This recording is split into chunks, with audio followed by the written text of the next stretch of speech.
Assalamualaikum warahmatullahi wabarakatuh. Hai Portizen, selamat pagi. Anda sedang mendengarkan podcast Pinter Pageant Talk Interactive Session. Podcast ini akan memberikan semangat kita untuk memulai hari ini dengan penuh inspirasi dan kegembiraan. Saya Rando, saya senang sekali menjadi teman Anda pagi hari ini. Hari ini kita memulai pagi bersama dengan energi positif dan pikiran yang terbuka untuk ke depannya. Di studio ini, kami sudah mempersiapkan sejumlah informasi dan hadiah yang menarik untuk menginspirasi teman-teman semua. Namun, sebelum kita mulai acaranya, mari kita hirup napas dalam-dalam dan nikmati momen kehadiran kita di sini. Kita mulai, 1, 2, 3. Lepaskan. Segar sekali. Para partizen, pendengar setiap podcast Pintar, hari ini kita memiliki kehormatan untuk berbagi bersama dengan seseorang yang sangat istimewa. Beliau adalah sosok pemimpin yang teladan, berbakat dalam strategi, dan memiliki wawasan mendalam tentang bagaimana mengelola proses bisnis dengan efisien. Saya sangat senang memperkenalkan kepada Anda semua Bapak Direktur Operasi dan Teknik, Bapak Edward DP Pitupulus, atau sapaan akrabnya Bapak Edo. Selamat datang Pak Edo. Terima kasih. Baik, Pak Edo, boleh nggak kita mengenal Bapak lebih dekat dengan memperkenalkan diri dan keluarga, serta background pendidikan Bapak dari kecil sampai dewasa? Silahkan Pak Edo. Baik, terima kasih atas kesempatan pagi hari ini. Saya Edward Denar Pardana Napitupulu. Kalau udah ada kata Napitupulu berarti sudah paham asalnya dari mana ya. Namun kelahiran itu Jakarta, jadi saya sendiri tidak pernah hidup dalam artian bersekolah dan seterusnya di Medan. Kalau orang kita bilang, saya bilang itu Korea Utara, karena Sumatera Utara gitu ya. Nah, jadi saya lahir Jakarta dan beberapa tempat kota saya tempati mengikuti kedinasan orang tua. Jadi saya itu anak pertama dari 5 laki-laki. Jadi kalau orang Jawa bilang Pandawa. Dan kebanyakan masa kecil di Surabaya. Jadi kalau ada logat-logat sedikit, logat-logat Jawa ya, Jawa orang bilang Jawa kasar gitu ya, itu bisa lah. Oh bisa Pak ya. Jadi ya, kalau di Surabaya itu bahasa sehari-harinya menggunakan bahasa apa Pak? Kalau sehari-hari ya saya pakai bahasa Indonesia, tapi lebih ke bahasa Jawa ya, logat Jawa ya. Anak-anak juga jadi demikian seperti itu. Baik. Sepertinya Portizen tambah penasaran nih Pak Edo. Kira-kira Bapak boleh nggak sharing sedikit tentang pengalaman Bapak waktu awal-awal masuk ke Pelindo? Oke. Masuk Pelindo awal-awal tuh saya di pusat, tapi langsung ditempatkan di Banyuwangi ya. Jadi Banyuwangi itu paling timur katanya di Pulau Jawa, dan matahari duluan terbit di Pulau Jawa. Iya. Oh, awal terbitnya di situ Pak ya? Kalau Pulau Jawa, tapi kalau mau terbit lagi lebih cepat ya kita ke Papua kan. Iya Pak, baik. Jadi saya awal di situ di bagian teknik, kemudian berpindah ke Perak di Tanjung Perak, Cabang Tanjung Perak, terus pindah kantor pusat, dari kantor pusat ke Semarang. Nah, Semarang saya cukup lama, kembali lagi ke Teluk Lamong, kembali ke Perak, kantor pusat, kemudian pernah jadi direksinya Legi, kemudian PPI, Pelindo Property, kemudian Berlian Manyar Sejahtera, dan terakhir berlabuh di sini SPCM. Wow, luar biasa, perjalanannya panjang sekali Pak ya. Nah, ada nggak nih tips nih buat teman-teman supaya bisa jadi seperti Bapak, sukses gitu? Mana tahu bisa menginspirasi teman-teman muda yang ada di Pelindo nih Pak. Gimana ya, saya sih sendiri terus terang tipe orangnya ya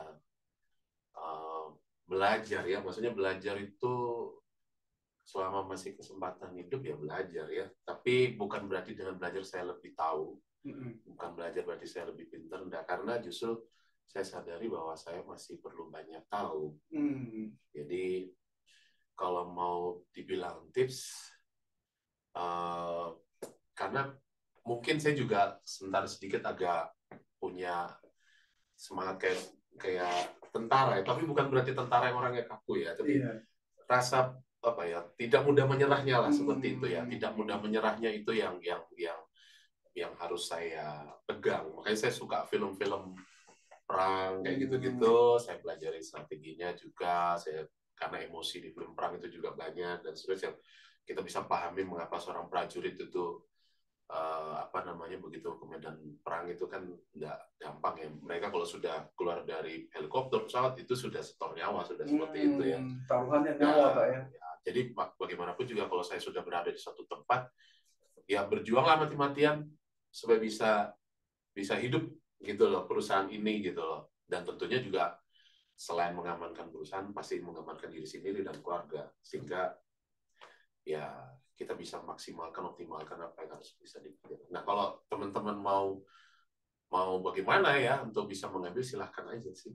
Bisa, yang penting harus punya jiwa Semangat juang, Pak ya. Nah, itu. Jadi selain kita harus banyak memperdalam pengetahuan kita ya, Pak ya, kita juga harus punya semangat yang membara, gitu Pak ya. Berjuang, semangat juang. Nah, kemudian Pak Edo, teman-teman tambah penasaran nih Pak. Kira-kira hobi Bapak ini di luar jam kerja itu apa Pak ya? Hobi ya, kalau hobi sebenarnya saya kalau sudah keluar dari ruang kerja tuh lebih senang, mayoritas ya, dari sisi waktu lebih senang menyendiri sebenarnya sih. Entah mau olahraga, mau apa ya, olahraga tuh bisa lari, jalan, berenang. Dulu saya sering sekali berenang. Terus kemudian ya sesekali saya traveling gitu. Jadi ya hobi tidak harus selalu, kalau bagi saya ya, tidak monoton itu. Jadi lebih ke variasi, membaca juga, menonton. Jadi saya benar-benar upayakan untuk benar-benar bisa apa ya, benar-benar menikmati lah. Hobinya ya itu tadi sih, kecenderungan ya hobi baca, terus menonton gitu. Tapi melihat-lihat yang menonton yang istilahnya kayak ilmu pengetahuan itu saya suka, sejarah. National Geographic begitu Pak? Iya, saya suka itu. Kemudian kalau sains itu juga kayak Discovery Channel kayak gitu-gitu ya. Iya. Luar biasa Pak. Jadi di waktu senggang pun Bapak masih belajar gitu Pak ya? Iya, cari apa yang bisa nambah-nambah dikit lah. Baik. Kemudian teman-teman Portizen pernah dengar Maps nggak? Nah, ini bukan Maps yang seperti teman-teman biasa gunakan di aplikasi handphone ya, bukan Google Maps. Tapi Maps ini adalah stream bisnis yang dikelola oleh subholding Pelindo Jasa Maritim. Menyala bangku. Sesuai dengan tema kita pagi ini, Business Maps, what's next? Seperti yang Anda ketahui bahwa Bapak Edo ini baru saja bergabung dengan SPJ ya Pak ya, sekitar 2 bulanan. Nah, kira-kira Bapak sudah ada gambaran nggak Maps ini apa sih sebenarnya gitu Pak? Iya. Saya kan lebih banyak di terminal ya. Jadi lebih banyak di terminal dan juga di bidang keteknikan. Jadi begitu saya mendapat penugasan di SPJM, ada hal yang baru bagi saya untuk saya pelajari, yaitu terkait dengan perkapalan, ya, penundaan dan pandu, seperti servis itu. Jadi di dalam Maps ini kan kita paham bahwa, saya yakin teman-teman semua yang di SPJM lebih mengerti daripada saya. Nah, jadi kalau saya mungkin ada salah-salah ya mau dimaklumi ya. Siap. Tapi pada prinsipnya memang secara singkatan aja sekarang kan semua hampir kata-kata tuh dalam beberapa kalimat itu digabung. Jadi kalau Maps itu sendiri kan Marine Equipment Port and Service ya. Jadi di dalam itu ada service ya. Tadi saya sampaikan yang berkaitan dengan penundaan, berkaitan dengan pemanduan. Kemudian juga ada di situ ada equipment, kita buat memelihara alat ya, kita memelihara alat itu dari mulai lini 1, lini 2. Kemudian juga kita menyediakan mekanik, termasuk kita melakukan servis pengerukan ya, atau seperti itu, kita melakukan servis pengerukan dan juga memelihara alur dari proses pengerukan tersebut. Ya melalui anak-anak usaha itulah kita berbisnis. Wah, menarik ya, ternyata Pelindo Jasa Maritim yang sebutannya maritim tidak hanya mengelola marine saja Pak ya. Di situ di dalamnya ada port services Pak ya. Kemudian ada equipment juga. Betul. Pemeliharaan peralatan Pak ya. Betul. Gitu. Jadi peran kita ternyata cukup luas ya mensupport kelancaran di pelabuhan, Pak. Ya, dan servis yang kita lakukan itu memang dari Sabang sampai Merauke ya. Jadi sangat luas sekali. Jadi seluruh Indonesia kita melayani, dan ini memang ya tahulah sendiri kalau kita di bagian pemeliharaan alat ya, kita mandu dan sebagainya, pasti tingkat apa ya istilahnya kepuasan itu pasti akan sangat dirasa sekali gitu. Ada kekurangan dalam penyelesaian suatu peralatan, itu akan berdampak panjang ke servis selanjutannya misalnya. Jadi kayak efek domino efek gitu, dominonya Pak, ya? Itu beruntun dan seterusnya. Begitu juga dengan proses dari sisi pemanduan, penundaan, pandu terlambat sedikit, wah itu efeknya ya bisa menjadi efek domino yang tadi disampaikan. Bahkan kalau dibilang jadi tsunami ya, kalau memang kita tidak memberikan pelayanan benar-benar prima.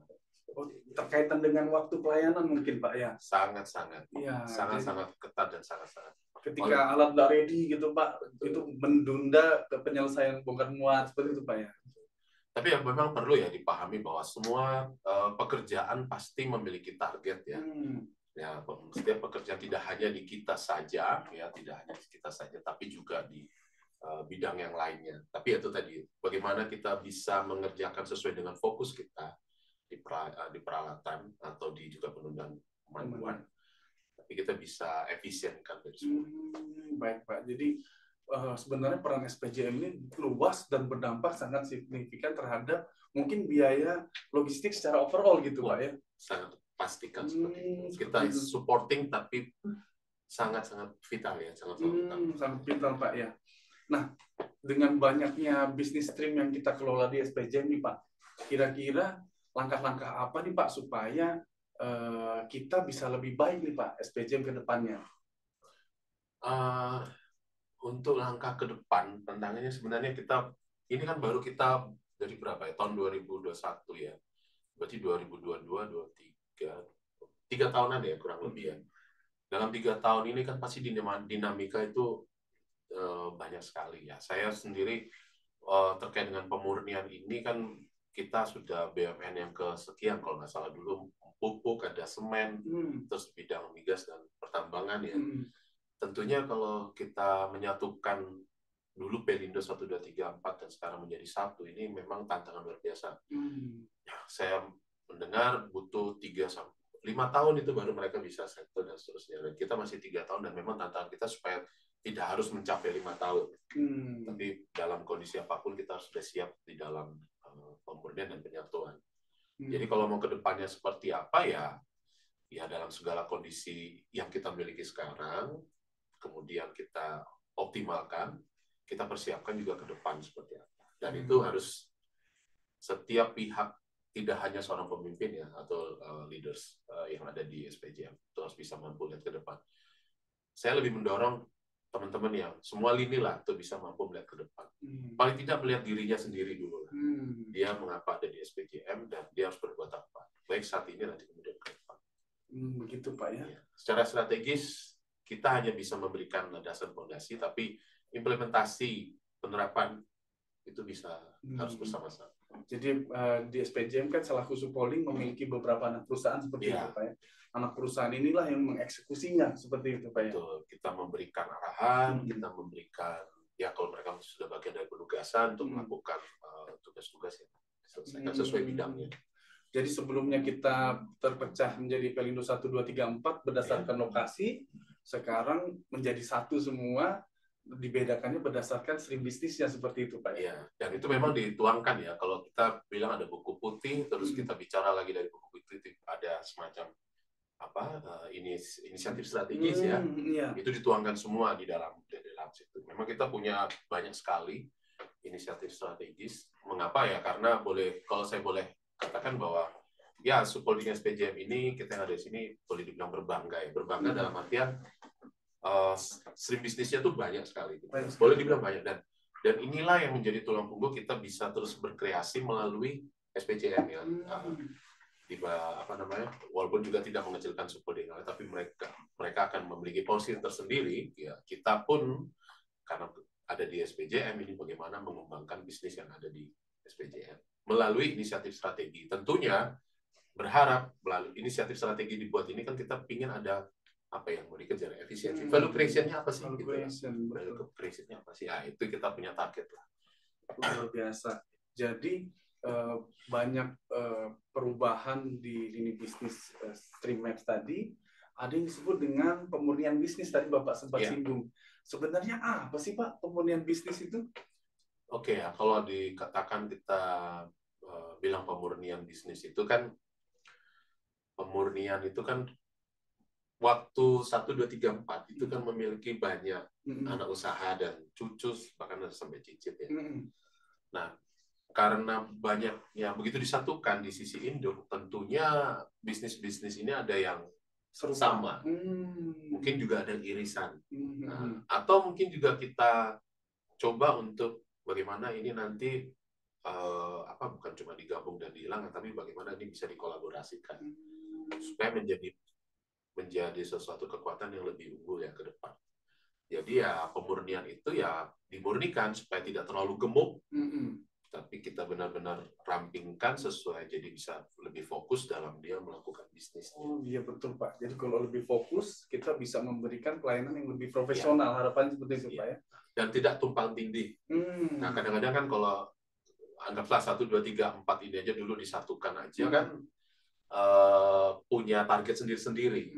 Nah, dulu saya sendiri di bagian perencana juga berpikir Indonesia itu punya misalnya ya kita ngomong kue misalnya dalam kontainer misalnya 1 juta lah kemungkinan seperti itu. 1 ngomong 1 juta, 2 ngomong 1 juta, Pelindo 1 ya maksudnya, 2, 3, 4 biasa. Padahal kuenya cuma 1 juta kan gitu ya.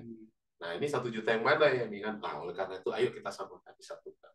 Jadi kita murnikan itu, prinsip-prinsipnya adalah ya kita tidak lagi memperlebar target-target yang malah tidak fokus kan begitu. Dan saling bersaing dan bisa jadi begaduh di seperti kanibalisme gitu Pak, pasar-pasarnya segitu tapi berebutan. Nah, kita tata, kita diselaraskan. Dan yang penting adalah menstandarkan ya. Menstandarkan layanannya. Jadi jangan sampai layanan itu tidak sama. Kalau distandarkan kita kan tahu bahwa diri kita seperti ini punya nilai. Kompetitor itu kita ngomong di luar ya, di luar Pelindo juga, supaya kita kita berharap sih jangan jadi jago kandang sebenarnya, tapi kita punya ukuran, jangankan di domestik level, tapi internasional juga kita bisa. Sampai ke level harusnya target kita, visi kita ke depan seperti itu.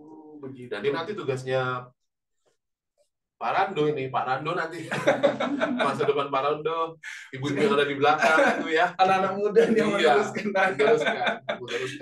Betul, dari landasan yang sudah ada. Betul Pak. Tadi Bapak sedikit singgung nih Pak tentang value creation Pak. Sebenarnya apa sih Pak value creation itu? Kenapa hubungannya dengan inisiatif strategis Pak? Ya itu tadi kan, kalau di inisiatif strategis itu kan ada banyak ya, kalau saya boleh dilihat kan. Ada yang berkaitan dengan layanan, infrastruktur, layanan di TUKS, inventory, optimalisasi aset dan sebagainya. Jadi secara nilai itu ada semacam target.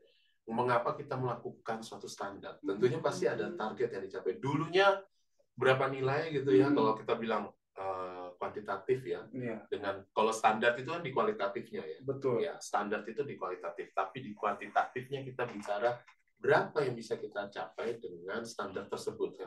Jadi dengan peningkatan kualitas ada value yang diberikan, yang kita dapatkan seperti itu Pak. Dan itu kalau ini dari berdasarkan kajian kan besaran kurang lebih 600 miliar ya. Wow, 1 tahun Pak. Ya kurang lebih seperti itu. Jadi ditargetkan sampai dengan tahun 2025. Oh 2025 Pak, baik. Jadi ditargetkan sampai tahun 2025 itu kita mencapai value creation 600 miliar Pak ya.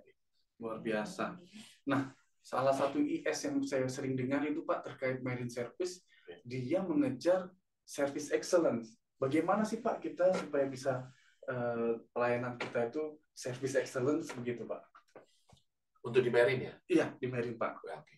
Kalau di marine itu kan secara gini aja deh. Kalau di pemerintah itu sudah biasa ya, kalau di misalnya dari Kementerian Perhubungan itu mencatat suatu angka berapa lama kapal harus sudah melakukan misalnya kegiatan. Selesai berkegiatan, Pak, ya? Berkegiatan itu sudah ada. Kemudian berapa lama pandu sudah harus misalnya on board, terus misalnya dia harus sudah memandu dan seterusnya. Itu sudah terstandarisasi ya, seperti itu ya. Nah, jadi kalau kita bicara itu ya termasuk juga persiapan di penundaannya. Nah, penundaan ini kan sampai dari proses juga pilot ya, pilot onboard, bukan onboard ya, maksudnya di kapal pandu ya, sorry ya, dari pilot boot mengantar pandu untuk menjemput kalau memang dia mau sandar, dan itu sudah berproses. Jadi kita udah mulai berhitung nih, berhitung itu berapa sih lama, itu diukur dengan speed kapal pandunya, kemudian diukur jarak berapa nautical mile dari stasiun dermaga dekat kemudian ke stasiun pandu kalau memang harus dekat dijemput di sana. Terus dia naik, dia masuk sandar, itu semua sudah harus diukur. Dan diukur ini kan karena ya begitu kapal mau masuk banyak kan? Iya. Nah, kita mengukur juga dari jumlah pandunya, berapa shift dia diperlukan per shift-nya. Belum lagi bicara tundanya ini kapasitas berapa horsepower yang harus disiapkan dan seterusnya. Apalagi kalau kapal-kapal tertentu yang memerlukan mungkin assist kapal tunda nggak cuma mungkin satu, bisa jadi dua.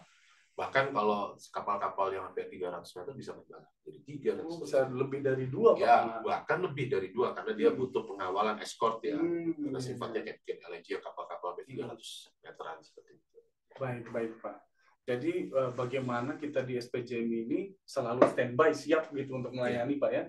Mengurangi waktu tunggu seperti itu, mengurangi Pak, waktu tunggu dan jeda interval ya kalau boleh saya bilang antara kapal yang satu dengan kapal yang lain itu yang sebagai customer kita itu tidak terlalu lama. Oleh karena itu juga direncanakan mulai dari pakai sistem, mulai dari pakai mungkin ada definisi, ada pakai MOOS seperti itulah. Jadi terintegrasi ke digital sekalian. Digitalisasi. Jadi istilahnya yang sebelumnya kita itu bereaksi atas permohonan, sekarang kita mulai ada proses perencanaan seperti itu. Yang saya dengar kalau nggak salah itu, Pak, integrated plan and control ya, Pak. Jadi integrated plan and control itu mengintegrasikan pelayanan kapal dengan terminal. Yes. Ya, baik, Pak, baik. Kemudian kira-kira, Pak, 5 tahun ke depan, Bapak ada gambaran nggak kira-kira apa saja sih yang akan dilakukan SPJM 5 tahun ke depan ya? Iya. Jadi 5 tahun ke depan kita berangkat dari situasi sekarang dulu ya, dan mungkin sedikit kita belajar dari data histori ya. Nah, karena dari data histori itu kita bisa melihat mau berbuat apa kita ke depan. Bagi saya pribadi itu begini aja. Kalau kita mau 5 tahun depan, sekarang kita mau apa dulu di saat ini? Nah, kalau kita mau mengejar, karena kan sebelah, maksudnya pesaing kita kan juga melakukan yang sama. Jadi kalau misalnya kita di proses penundaan pemanduan, ini kan banyak kompetitor ya di luar Pelindo. Nah, ini pun mereka sudah berusaha untuk mengambil pasar yang biasanya kita di situ gitu. Oh, gitu, Pak ya. Nah, dan ya tentunya kita kalau mau ke depan, kalau yang sekarang aja sudah pesaing kita sebesar tertentu, jumlah tertentu, ya pasti mereka kan pasti banyak lagi. Nah, bagaimana kita mau ke depan tuh servis yang bisa lebih baik dari yang sekarang. 5 tahunnya, ya saya sih berpandangan saat ini kita harus bisa pertahankan pasar seperti apa. Saat ini kita pertahankan.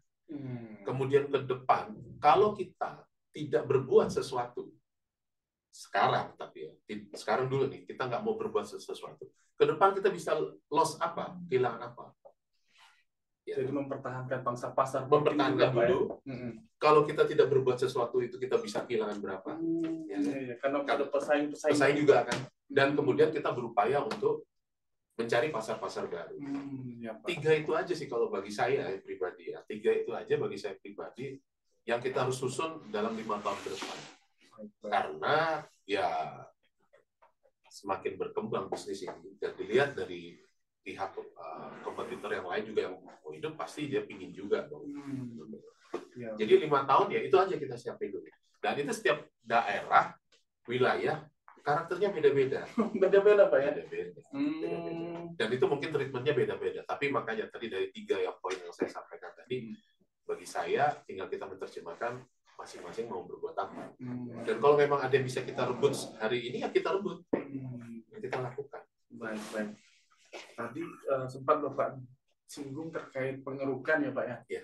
Itu apakah sama dengan dredging solution itu Pak? Ya istilah kalau dredging solution itu kan jadi gini, ada saya nggak terlalu ngomong detail yang misalnya terlalu ini ya, karena memang dalam pengkajian ya. Jadi kalau saya berangkat dari dredging solution sendiri ya, ada suatu bisnis usaha kita yang kira-kira dulu melakukan pekerjaan itu. Jadi ada yang misalnya nih ada PT BPS misalnya kayak gitu, BPS itu juga mungkin Bumpers misalnya, dia khusus dua hal ya, misalnya dia memelihara channel, di situ dia dredge ya, secara apa namanya, baik kapital juga ada tapi OPEX ya, pemeliharaan. Namun juga dia meminta servis ya atas apa yang dia sudah kerjakan. Tapi ada yang benar-benar murni yang melakukan kerjanya hanya untuk melakukan pengerukan aja. Oh, gitu. Nah, dari bisnis yang saling beririsan ini, kita menentukan siapa nih nanti yang menjadi bagian cuma melakukan dredging saja, gitu ya, melakukan pengerukan, dan siapa yang akan menjadi pengelola alurnya, dalam arti jadi operator yang melakukan servis di situ. Oh, jadi ternyata tidak semua laut atau sungai itu airnya seperti itu, lama-lama mendangkal, Pak ya? Iya, jadi kita tahu ya, terutama mereka perairan yang alur atau kolam yang banyak aliran sungai itu udah pasti akan sering terjadi pendangkalan. Terbawa dari sungai Pak, kalau iya kan dari sungai menuju hulu, hilir sampai ke hilir ya. Nah, betul, di situ nanti terjadi penumpukan pasir seperti itu Pak ya.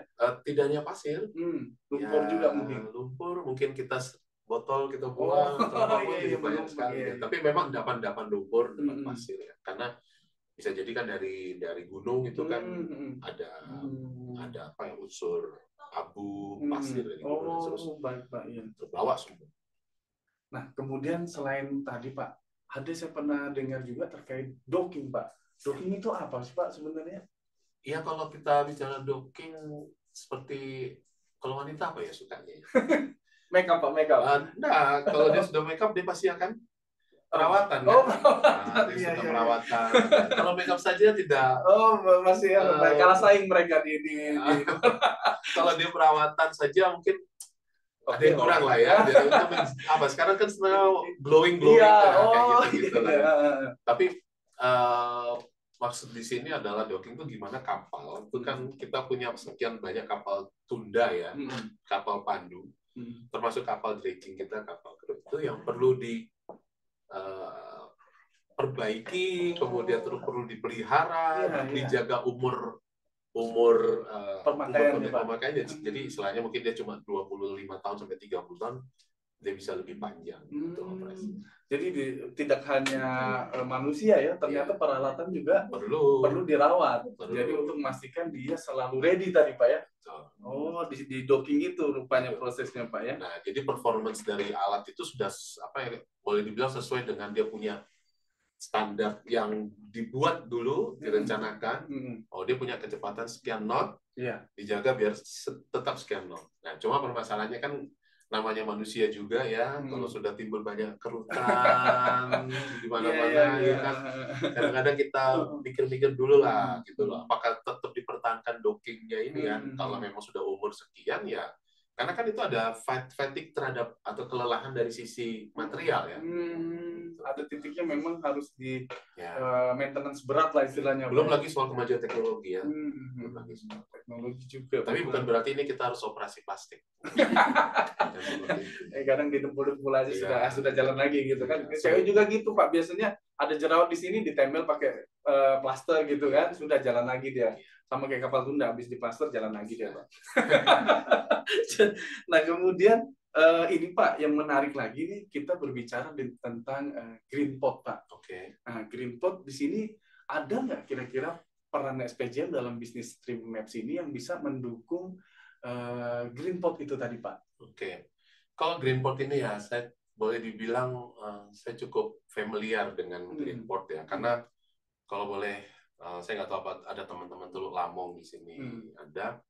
Teluk Lamong itu dulu didesain itu seperti terminal peti kemas dan juga dry bulk yang green port lah seperti itu dulu. Tapi dulu nih ceritanya itu green port itu apa sih gitu loh? Karena standarnya apa? Apa perlu nanam pohon? Ya, Ada saya mangrove seperti itu, ya kan?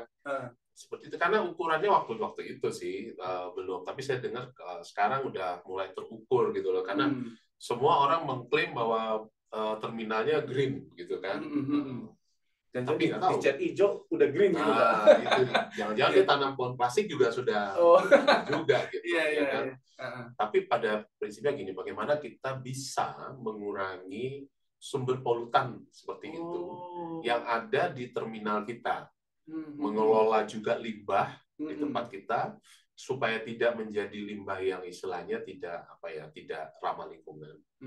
Dan kemudian yang penting daripada itu, lingkungan kita tuh asri hijau, tidak, karena kamu tahu sendiri Pak Rando ya, pelabuhan itu sudah identik dengan panas gitu. Betul sekali Pak. Iya. Saya tuh punya cita-cita itu berharap sih, tapi saya moga-moga saya boleh lihat ya, mungkin kalau di daerah terminal itu benar-benar ada semacam hutan mini ya, tapi nggak harus gede-gede amat ya, tapi di situ ada pohon gede-gede gitu ya, pohon gede, kemudian di situ ada rumput luas, dimana kalau orang pada stres semua pusing, kumpul di situ gitu loh, betul. Cuma jangan lupa balik lagi kantor gitu ya. Biasanya tidur sampai jam 5 Pak, nanti balik kantor absen gitu. Ya kalau kita sering dapat seperti gambaran di kantornya Google atau itu kan ada room terbuka, bukan terbuka, dia tutup sebenarnya, tapi orang mau santai, dia mau kerja dengan sambil tiduran atau apa. Saya lebih baik itu kita pindahkan ke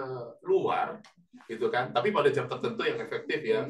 Dia bisa beristirahat, rumputnya bagus, nggak ada ularnya gitu ya, nggak ada kepitingnya gitu ya, nggak ada semutnya gitu. Tapi rindang, dia bisa enjoy, dia cari inspirasi, duduk di situ menyelesaikan pekerjaan gitu ya, kembali lagi fresh. Bahkan kalau perlu meeting pimpinan juga di situ gitu loh. Betul Pak. Jadi memang mempengaruhi ya, udara luas gitu, udara segar gitu Pak ya. Terkaitannya sama karbon mungkin ya, emisi karbon Pak. Oleh karena itulah kalau kita ada servis yang misalnya di kita nih.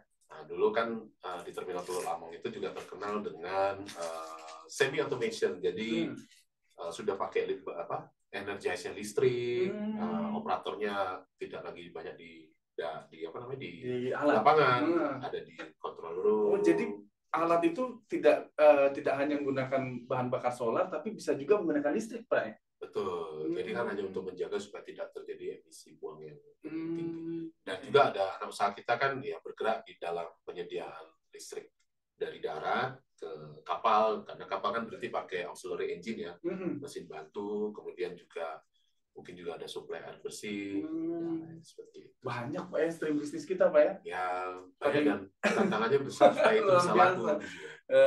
Listrik ada, air ada, pengolahan limbah ada, mencegah kalau misalnya terjadi kebocoran misalnya di perairan atau di laut, protectionnya seperti apa? Ada, lengkap banget pokoknya SPJM. Kalau gak ada, apa aja yang lu mau, gua ada. Iya gitu. Asal jangan sampai kita nggak ada apa-apanya, nggak berbuat apa-apa. Oh betul Pak. Jadi kembali ke semangat juang tadi Pak ya. Nah di sini dituntut nih teman-teman yang kaula muda ini untuk kreativitasnya Pak ya, bersemangat dalam berkontribusi dan kreativitasnya ditunggu nih sama Pak Edo ya Pak ya. Sama-sama kita kerjasama. Ya Pak, baik Pak. Nah kemudian ada nggak strategi quick win Pak untuk SPJM ini, kira-kira apa yang kita mau bikin supaya cepat melesat seperti itu Pak? Quick win ya, saya sih ya terlihat ada 3 tadi ya, yang kita harus bisa petakan secara makro ya, secara makro ya. Kemudian untuk quick win-nya ya, kalau saya kemarin lihat dari sisi pemanduan, penundaan ya, kita harus segera langsung merebut apa yang orang lain sudah ambil dari kita Pak. Bukan kita ambil juga, bukan dalam artian mau ke sana kita harus bisa kerjakan langsung cepat. Jadi jangan sampai keduluan untuk dari sisi servis ya. Responsif seperti itu Pak ya. kalau kita bicara mengenai, karena nanti ujung-ujungnya itu kan nanti larinya ke inisiatif strategi juga ya, Hmm. dikumpulin kertas kerjanya apa dan Hmm. sebagainya Hmm. dan seterusnya gitu. Baik, baik. Kemudian kalau kita servis-servis yang bisa kita kerjakan dengan segera, kalau yang berkaitan dengan green tadi, kita bisa kerjakan dengan cepat. Itu juga kalau layanan-layanan. Nah, kalau misalnya target-target ini kan bicara ke standar lagi ya, kita balik ya.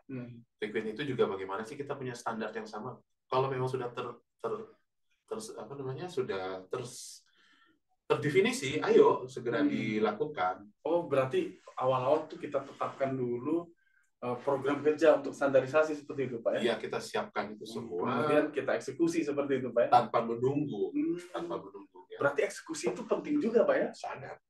Tidak hanya kita bikin rencana detail, tapi kalau nggak ada eksekusinya, nggak ada realisasi, Karena Pak. tujuan akhir kan kita harus bisa mengaplikasikan itu dengan segera. Tuh. Kalau hanya sebagai wacana aja diskusi ya tidak akan bisa.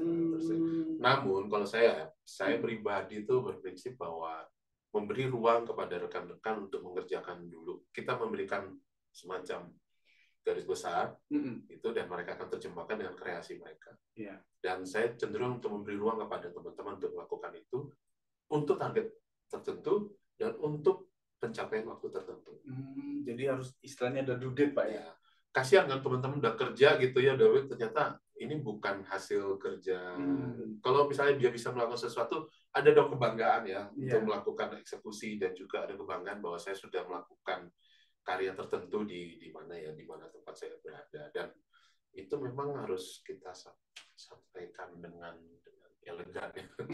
Antara pimpinan dan bawahan. Berdiskusinya intens gitu, Pak ya. Untuk mencapai itu ya. Betul, Pak. Jadi memang senangnya tuh ya seperti itu. Senangnya Gen Z sama generasi milenial tuh di challenge, Pak. Biasanya kamu bisa buat ini nggak? Bisa, Pak. Dilepas gitu dia seneng tuh, Pak, biasanya. Tapi biasanya lepasnya kemana-mana dia, Pak. Jadi harus memang ada bimbingan dari Bapak dan senior-senior leader biar mereka tuh nggak kemana-mana gitu kan. Karena ya Gen Z sama milenial kan cuma kepingin cara tersendiri. Ini kadang-kadang gap dengan zaman-zaman yang kelahiran tahun 70-an ya, misalnya seperti itu ya. Yes. Tapi bukan berarti tahun 70-an tidak bisa seperti Gen Z ya. Iya Pak. Istilahnya ada experience dan bijaksananya itu, Pak, yang mungkin mau ditiru sama teman-teman kaula mudanya. Kemudian ini, Pak, terkait tadi kita berdiskusi dengan generasi. Nah, ada suatu quotes yang mengatakan bahwa culture is the shadow of the leader, di mana budaya dapat terbentuk jika pemimpinnya menunjukkan sikap dan perilaku yang baik sehingga membentuk budaya yang baik pula. Jadi istilahnya pendekatan budaya itu cenderung ke top down gitu, Pak, dari atas memberi contoh yang baik kemudian ditiru oleh bawahannya. Menurut Bapak cocok nggak itu, Pak, quotes-nya? Bapak setuju nggak dengan quotes? Kalau kita bilang ya, kita berangkat dari keluarga aja lah dulu lah ya. Kalau kita berangkat dari keluarga, sebenarnya tanpa harus diajarin, anak itu kan akan meniru. Siapa gaya orang tuanya, perilakunya. Kalaupun juga misalnya ya, ini saya juga membayangkan sih, tapi ada kali penelitian juga menyatakan demikian. Ruang dari orang tua dengan ruang dari anak itu tidak terlihat misalnya seperti itu. Kemiripan itu muncul secara seperti insting atau naluri ya. Jadi istilahnya buah nggak jatuh jauh dari pohonnya. Seperti itu, Pak ya. Nah, kalau misalnya kita dalam hal bekerja, pasti kan figur yang dicari bukan lagi figur misalnya bapak sama ibu ya, maksudnya di dalam keluarga, tapi lebih pada melihatnya, mendengar dan merasakan. Nah, jadi kalau dia datang ke kantor, pasti dia akan melihat hal seperti itu. Nah, kalau melihat hal seperti itu, pimpinannya punya gaya seperti apa? Apakah karena begini juga ya, belum tentu pun pimpinan yang bergaya tertentu ya, misalnya ada mungkin gayanya dia lebih slow atau apa, dia punya jiwa yang beda, tapi dia akan bisa yang baik ya, yang menurut saya yang baik itu dia bisa ambil yang baik, dia sesuaikan dengan karakter atau pribadi dia, tapi punya target-target yang jelas untuk menyelesaikan tugas. Jadi target harus jelas, ya, Pak. Ya? Kalau dibilang shadow, ya kita harus melihat seorang pimpinan juga harus, oh ya saya berada sekarang pada posisi ini, tapi bukan berarti akan lupa pada rumput lupa pada akarnya. Gitu ya. Jadi memang harus saya bilang sih menjadi teladan ya. Suri teladan. Pimpinan teladan bagi bawahan, bagi dirinya sendiri dan bagi. Baik Pak. Nah, itu tantangannya berat ya. Karena mereka mudah menilai kita, tapi mungkin kita sendiri menilai diri kita sendiri sulit Pak ya. Iya. Betul Pak. Dan kadang-kadang kalau aku ini sudah jadi pimpinan yang baik apa belum sih, itu gimana ya kan, kadang-kadang kalau ada ruang ditanya kayak gitu. Tapi ada nggak ya bertanya gitu, saya sudah menjadi leader yang baik apa enggak gitu. Keberanian untuk menerima feedback itu Pak ya. Iya. Betul. Jadi kalau Pak Iqbal, kalau bicara top and down ya, kalau bicara down kombinasi kalau saya. Kombinasi, oh gitu Pak. Jadi memang ada manajemen itu, leadership itu top down, ada bottom up juga Pak ya? Ada kalanya saya harus memberikan arahan tegas ke bawah, tapi ada kalanya juga bawah saya tunggu feedbacknya. Jadi beri kesempatan dulu mereka gitu Pak ya? Kita kasih satu masalah, dia harus memberi jawaban, jangan satu jawaban, beberapa opsi. Jadi sehingga kita bisa lebih hidup ya, dinamis ya dalam berorganisasi. Wah, menarik ini Pak. Jadi banyak sekali insight yang kita bisa dapatkan. Nah, menurut Bapak sendiri, relevansinya dengan budaya akhlaknya BUMN, Pak, penerapan budaya akhlak di SPJM sendiri, Pak, kira-kira sudah sejauh mana, Pak? Penerapan, ya kalau kita menerapkan kan ada akhlak itu sendiri kan memang ada suatu beberapa singkatan ya. Ya. Saya yakin teman-teman juga sudah paham akan hal itu. Jadi kalau kita bilang penerapan itu ya bagaimana kita harus bertindak dan berpikir seperti apa yang menjadi poin-poin yang ada di kalimat akhlak itu ya. Ya, Pak. Misalnya bagaimana kita melakukan amanah sesuai dengan pekerjaan kita. Seorang pimpinan kan kadang-kadang kalau sudah ini amanah nih gitu kan, seperti itu. Sebenarnya amanah bukan karena dia menjabat sesuatu kalau menurut saya, tapi dia amanah pada saat dia masuk ke dalam suatu ruang kerja atau lingkup kerja, entah dia staf atau dia atasan, itu sudah amanah. Amanah dia apa yang harus menyelesaikan itu kan, begitu ya kalau menurut saya. Jadi bukan karena amanah sebagai seorang pimpinan, tapi amanah seorang bawahan juga seperti itu, apa yang harus dikerjakan. Kemudian juga ada harus dia kompeten. Ya, kompeten dalam artian, kalau dia latar belakang pendidikan, dia punya keahlian tertentu. Tapi dia tidak melakukan apa yang sudah dipelajari sampai saat ini, itu saya rasa tidak menambah kompetensinya. Gitu. Bagaimana bisa menambah kompetensinya? Ya, selain dia sudah mendapatkan background pengetahuan sebelumnya. Kemudian dia belajar dari situasi itu untuk meningkatkan kompetensi. Tapi perusahaan juga punya catatan untuk meningkatkan kompetensi, misalnya pelatihan dan sebagainya. Jadi kompetensi itu bisa dikembangkan, Pak ya. Bukan berarti kita sudah terbiasa melakukan hal itu, tidak ada potensi kita untuk berkembang. Jadi saya pernah dengar itu, Pak. Kenapa knowledge itu penting? Karena knowledge itu satu-satunya hal yang tidak bisa direbut orang lain dari kita. Seperti itu katanya, Pak. Jadi kalau kita sudah belajar banyak, pengetahuan kita cukup, kita kompeten, nggak bisa orang ambil. Kalau mobil masih bisa dicuri kan Pak, mobil, tas, laptop, handphone dicuri orang. Tapi kalau knowledge stay di diri kita seperti itu Pak. Baik. Tapi kalau stay di diri kita, knowledge tidak akan menjadi hal yang berguna kalau itu tidak di-share, tidak dibagikan. Penting juga sharing knowledge itu Pak ya? Penting. Orang tidak tahu kalau kita berpengetahuan, kalau kita tidak membagi ilmu kita kan seperti itu. Begitu. Tanpa harus kita ngomong, aku mau bagi ilmu, ya nggak gitu juga sih. Tapi bagaimana kita bisa membagi dalam cara mungkin masing-masing itu lebih. Sehingga kalau kita tadi kompeten kan kita harus dengan demikian kita membagi kan jadi harmonis ya. Saya khawatirkan kalau misalnya kita ambil untuk diri kita sendiri, kita menjadi tidak harmonis dengan lingkungan kita karena jadi seolah-olah kita menjadi pihak yang ego aja dan tertutup. Jadi value akhlak itu antara satu value dengan value lainnya ada berkaitan juga Pak ya. Sampai dia pada loyalitas kepada pimpinan, pada perusahaan, pasti akan terus berlanjut. Baik Pak. Tadi Bapak sempat singgung dengan terkait harmonis Pak. Kalau saya pribadi dengan senior leader yang lain melihat Bapak ini tipe karakter yang harmonis gitu. Bagaimana bisa menjaga kekompakan tim begitu Pak ya. Nah, kira-kira supaya bisa teman-teman nih, saya sendiri nih pengen bentuk tim yang harmonis ke bawah, ada tips nggak Pak ya? Sebenarnya kalau gimana ya, kan kita kadang-kadang nggak bisa memaksakan ya. Kadang-kadang kita berangkat dari latar belakang pribadi yang berbeda-beda ya. Ada yang pendiam, ada yang ceria, ada yang suka ngomong, ada yang dari sananya dia jangan suka ngomong, kadang-kadang bikin rusuh juga ada gitu loh. Ya, kerjanya nggak ada, tuh bikin rusuhnya ada gitu. Sedikit-sedikit nggak produktif gitu loh. Kita dapat direcokin lah kalau orang Medan bilang. Tapi ya itu tadi tergantung ya. Kalau kita sebagai pimpinan, maka kita harus bagaimana mencetak harmonis. Kita sebagai bawahan, kita ikut dalam bagian suatu tim atau kelompok untuk mengharmonisasi, turut menjadi bagian dari harmonisasi kan gitu. Nah memang kembali lagi tadi kalau leader itu menjadi contoh ya kita berharap bisa mengharmonisasi semua. Karena kalau sudah kita harmonis kerja itu nggak kayak melihat jam gitu loh. Jadi enjoy ya. Tapi kalau kita terlalu di-push juga dan sudah nggak harmonis, kita kadang jarang ngomong, jarang berdiskusi dengan teman-teman yang lain. Betul Pak. Kayak kita tuh kerja di mana ya? Di luar angkasa aja, astronot aja harus ngomong.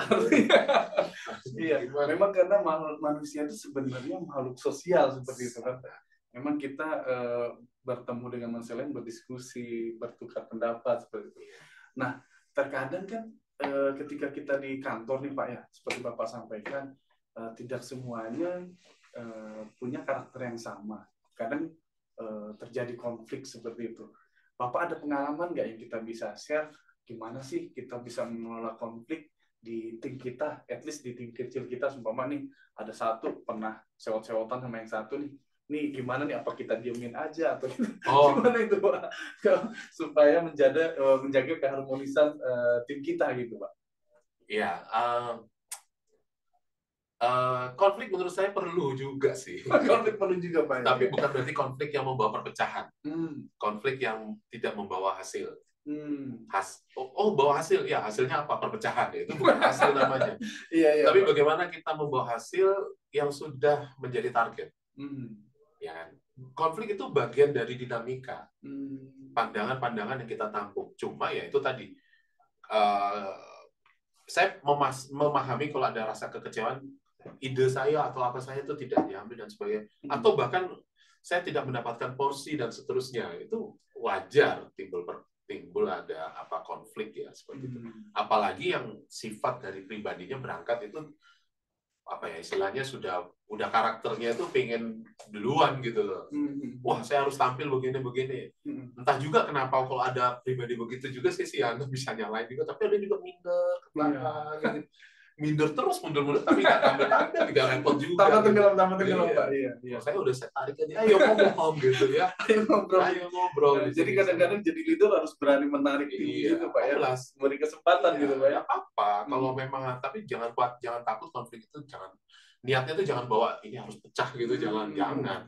Oh ya, kita harus bisa menerima, gabung. Nanti pimpinan lah yang akan menyelaraskan. Ada satu lagi nih Pak yang masih menggantung di pikiran saya. Kalau kita bekerja itu kan harus ada output yang kita berikan Pak ya. Nah, kadang-kadang teman-teman ini dia takut mengeluarkan outputnya karena takut salah Pak. Benar nggak itu Pak? Atau bagaimana yang itu seharusnya dihindari ya. Jadi makanya saya berharap tuh leader itu memberi ruang kepada bawahan atau level di bawahnya tuh. Saya sih rasanya kok nggak, kadang-kadang tuh ngeluh bawahan kok sifatnya kayak orang kasta keberapa gitu ya. Lebih kepada partner ya, mitra kerja ya, kawan. Makanya lebih senang hello friend atau kawan. Iya benar, kalau Pak Dirov nyapa itu pakai kawan Pak ya. Karena kita nggak ada gap ya, kita oke lah, ayolah. Jadi supaya mereka sendiri pun tidak segan-segan, tidak sungkan untuk menyampaikan maksud mereka. Loh, jangan salah ya. Jadi kalau menurut saya pribadi ya, pada saat kondisi yang rileks itu malah produktif kalau menurut saya. Betul Pak. Lebih produktif. Kalau kita terlalu tegang dengan situasi itu ibarat kita membatasi mata kita kayak pakai kacamata kuda. Tidak bisa melihat sesuatunya itu dengan lebih luas. Betul Pak, saya pernah ngalamin sendiri tuh Pak. Nah, saya ini kan istilahnya sekolah sampai luar negeri belajar IT kan Pak.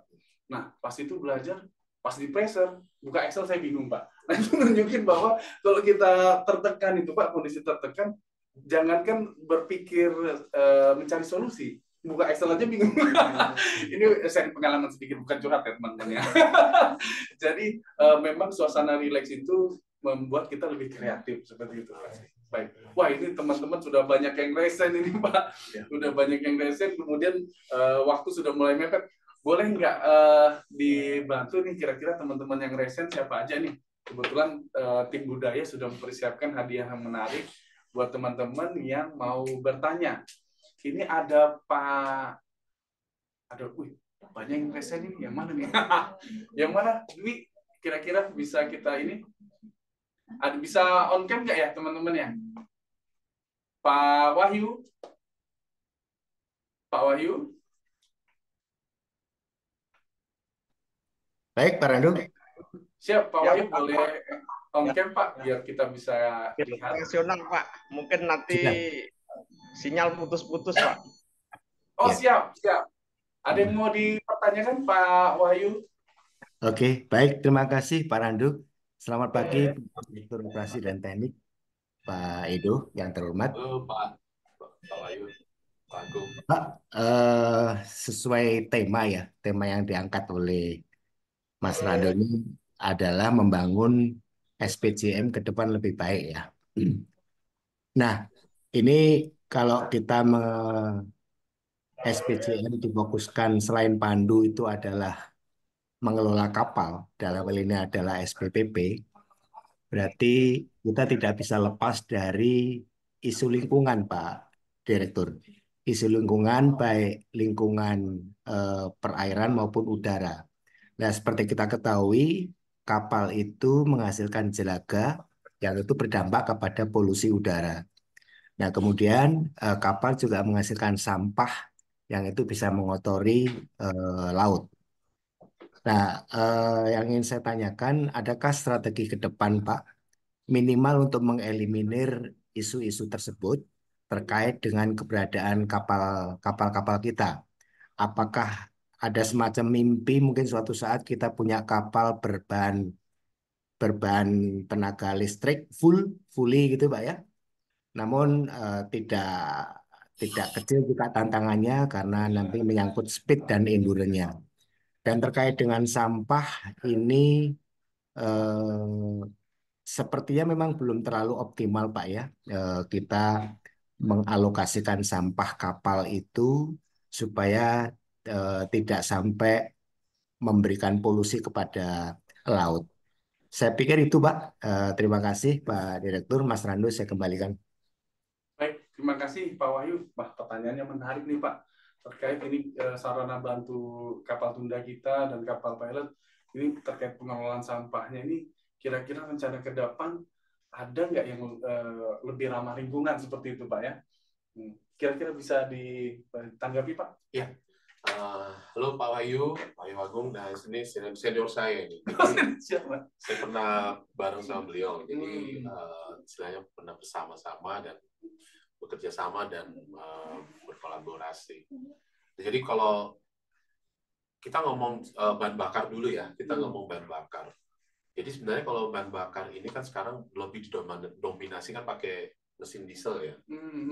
Tapi dalam perkembangannya Pak Wahyu, sekarang memang juga kepada kelistrikan, jadi menggunakan baterai. Jadi menggunakan baterai. Namun ya tantangannya ya sama Pak Wahyu. Kalau menurut saya Pak ya, teknologi baterai ini belum terpecahkan menurut saya belum terpecahkan untuk jangka waktu yang lama iya, tapi juga dia tuh mudah sekali istilahnya tuh mahal kalau sudah rusak itu sudah pasti mahal. Harganya itu sudah menyentuh angka 1/3 bahkan 2/3 dari harga alat kendaraan tersebut atau kapal tersebut. Karena begitu mahal. Jadi kalau kita lupa ngecas saja misalnya, lupa mengisi, karena saya ada pengalaman di sepeda motor itu sudah selesai sudah. Nah, belum lagi terkait dengan power yang dihasilkan juga, karena tantangan di kapal ini kan kapal tunda kan pasti ada gelombang, arus dan pasti bisa. Tapi memang kita mengarah menggunakan lebih yang ramah lingkungan seperti itu. Nah, dulu waktu saya nggak tahu apakah ini masih berjalan apa enggak, mungkin Pak Wahyu juga tahu. Di Semarang itu waktu kapal tunda dan pilot itu sandar, dia kan sambil menunggu order seterusnya. Daripada dia menyalakan auxiliary engine, dia pakai ops tadi ya, shore connection kalau saya boleh dibilang dari darat gitu. Nah itu salah satu opsi yang sudah bisa harusnya dikerjakan dari dulu terus sekarang dan dilanjutkan gitu.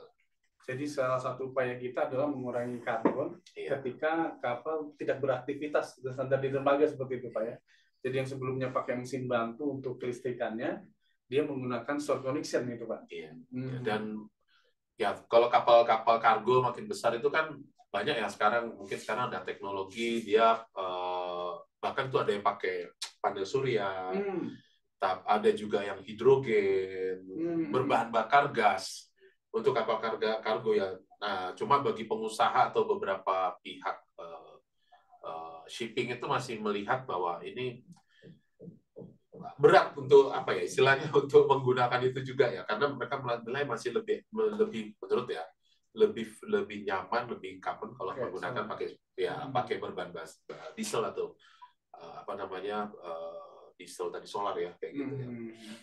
Seperti itu. Kalau terkait dengan limbah tadi Pak Wahyu juga menyampaikan, kalau kita bicara limbah kapal pandu atau kapal tunda itu kan sebenarnya kru itu kan ya ada 6, 7, 8, 9 orang lah ya paling itu ya. Artinya seharusnya sih bisa dikendalikan dengan baik pada saat, karena begini ya, kan kapal tunda itu kan tidak selamanya terus sailing ya, tapi pasti dia akan lebih banyak ke darat. Nah, penempatan, pengolahan dan pengaturan dalam pembuangan limbah-limbah tersebut tuh sangat penting ya.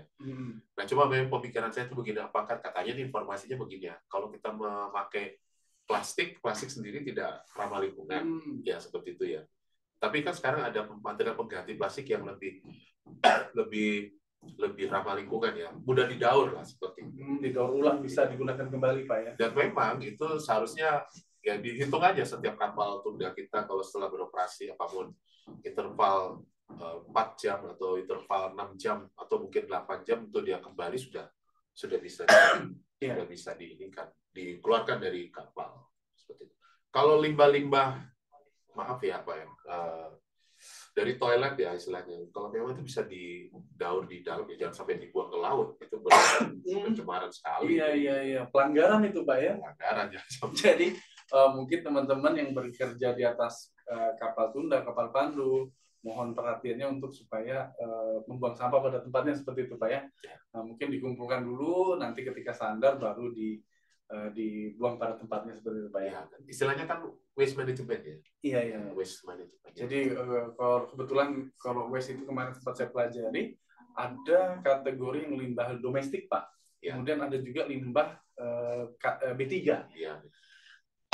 Keduanya mungkin dihasilkan oleh kapal tunda kita. Nah, anak perusahaan kita kalau nggak salah ada yang ngelola limbah juga, Pak ya? Ada. Itu PT Legi ya kalau nggak salah sekarang. Oh, PT Legi ya, baik Pak. PT Lambung Energi. Jadi dia jualan listrik, air, limbah juga. Jadi stream bisnisnya Legi ini banyak nih. Kebetulan dia anak perusahaan yang terakhir bergabung dengan kita, nggak salah Pak ya? Paling akhir. Iya. Nah, itu dia sekarang sudah ke ranah BBM kalau nggak salah saya ingat kemarin Pak. Suplai BBM. Baik, mungkin satu pertanyaan terakhir Mbak Wi, siapa kira-kira nih yang peserta yang paling beruntung? Harus on cam dulu ya, harus on cam dulu baru boleh bertanya. Siapa yang on cam?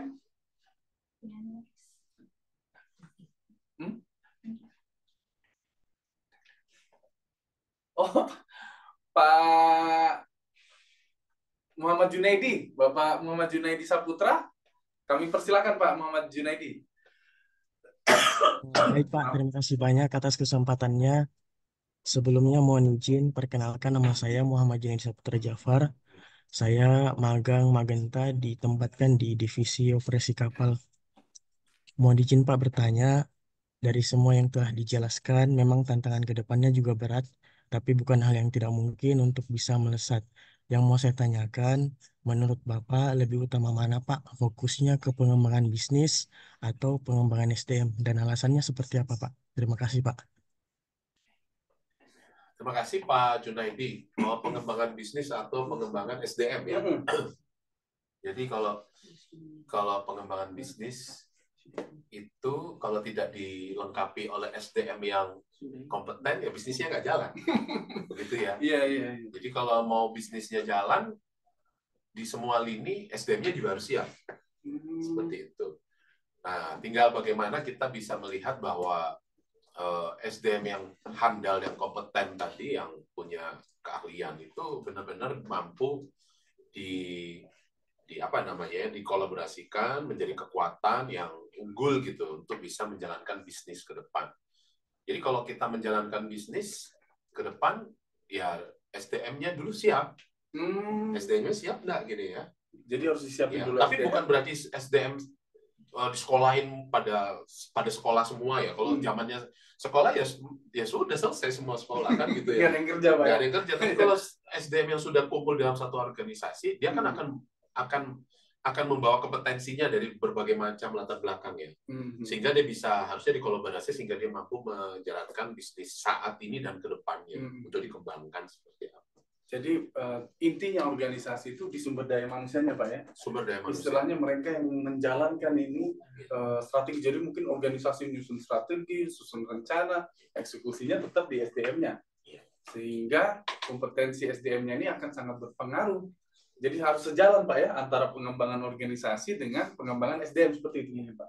Ya, jadi kalau memang kita mau kemana ya? Kalau misalnya bisnisnya adalah di bidang kelautan misalnya, ya udah. Bukan berarti kita belajar hanya bidang lautnya saja, teknik-teknik kelautan. Dilengkapi pengetahuan atau pelatihan yang berkaitan dengan manajerial, bisnis, peluang-peluang bisnis kayak gimana. Bisa lebih terbuka untuk. Jadi saling melengkapi, Pak ya. Jadi selain ilmu teknis terkait khusus ya kapal gitu, Pak ya. Ilmu manajerial juga penting, Pak ya. Karena apalagi kalau sudah di level yang tinggi, nanti harus bisa mengambil keputusan, mengelola sumber daya seperti itu, Pak ya. Nah, mungkin itu. Ada satu lagi nih kesempatan nih buat teman-teman. Oh, di kolom chat. Di kolom chat. Oh, ada satu di kolom chat yang belum kebaca. Siap. Dari siapa, Mbak? Pak Tri ya? Pak Tri, boleh on cam, Pak Tri?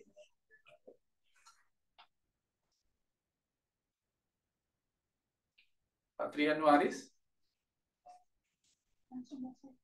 Oke, dibacain. Oh, saya bacain. Baik. Pertanyaannya Pak Tri di kolom chat, bagaimana komitmen manajemen terhadap rencana pengelolaan SPJ ke depan dengan aneka ragam permasalahan yang ada saat ini, terutama terhadap dampak biaya yang akan timbul. Bagaimana nih Pak Dirops kira-kira? Kalau biaya ya, cost itu konsekuensi yang harus diterima sebenarnya. Jadi kalau kita memang mau maju, pasti harus ada konsekuensi yang diterima kan. Misalnya ada biayanya jadi lebih besar, kemudian juga energi SDM-nya, jangankan energi dalam artian fokus ya, maksudnya untuk berpikir lebih keras lagi dan seterusnya, dan kemudian juga jumlah orangnya bisa jadi lebih banyak misalnya, atau karena supaya cost-nya tidak lebih banyak, orangnya disimpelkan, disederhanakan, tidak banyak, jadi orangnya beberapa saja, tapi kerjanya makin lebih berat, misalnya seperti itu udah suatu konsekuensi ya. Nah, bagaimana manajemen yang untuk menyikapi hal itu ya sudah, kita harus berpikir bagaimana itu cost yang memang harus timbul bisa digantikan dengan berapa pendapatan yang harus kita bisa terima. Simpelnya seperti itu saja. Jadi harus selaras, Pak ya? Iya, kita kan pakai ilmu sederhana hukum ekonomi ya. Ya kalau bisa kerja seminim mungkin tapi hasil yang sebesar-besarnya. Itu dulu sebenarnya yang dikedepankan. Itu dulu yang itu kan kita mulai dari SD SMP itu sudah belajar. Seringan-ringan mungkin tapi hasilnya besar. Tapi kalau memang konsekuensinya bahwa kita akan melakukan dengan timbul biaya dan seterusnya, kita ukur berapa sih yang kita terima. Kan nggak mungkin timbul biaya saja. Harus ada feedback-nya, Pak ya, tapi tidak ada pendapatan. Nah, kita berarti kan sama aja jadi romusa atau kerja bakti atau gimana. Apa itu romusa, Pak? Romusa yang pada zaman penjajahan zaman dulu itu kan itu yang disuruh kerja keras Oh, gitu dikerja ya. tanpa dibayar begitu Pak ya? Kerja keras atau dikerjain. Iya, jadi istilahnya gimana kita bekerja namun harus ada hasilnya seperti itu Pak ya? Lebih banyak hasilnya dengan effort sedikit lebih baik seperti itu Pak ya? Iya, kalau memang itu memang bisa kita dapat lebih besar ya. Baik, Pak. Tapi ya paling tidak itu tadi, kalau kita berkomitmen dengan kondisi apapun yang kita miliki, bisa nggak biaya yang kita tekan gitu ya? Berapa sih biaya yang timbul? Berapa yang kita dapat? Kalau memang bisa lebih besar yang kita dapat, oke, nggak ada. Tapi misalnya kita tidak bisa lagi menghindari biaya, ya sudah kita keluarkan. Begitu Pak ya. Tapi ingat ya, kalau kita pendapatan nggak tentu hari ini ya, bisa jadi kita dapat itu nanti. Melihatnya jangka panjang Pak ya. Itu ya asal serius dikerjakan dengan komitmen selesai itu semua. Betul. Jadi kadang-kadang kita selaku manajemen melihatnya perspektif potensial ke depan gitu Pak. Mungkin di awal kita udah keluar biaya untuk investasi apa, tapi harapannya pengembaliannya beberapa tahun ke depan. Baik Pak, ini seru sekali nih Pak, banyak sekali yang resen gitu kan. Mohon maaf teman-teman, ini kita coba menjawab memberikan kesempatan satu persatu nih. Pak Jubliadi, boleh open cam Pak Jubliadi?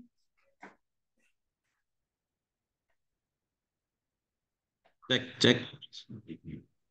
Baik, silakan Pak Jubliadi, kami beri kesempatan. Baik, selamat pagi Pak Dirops, Pak Rando.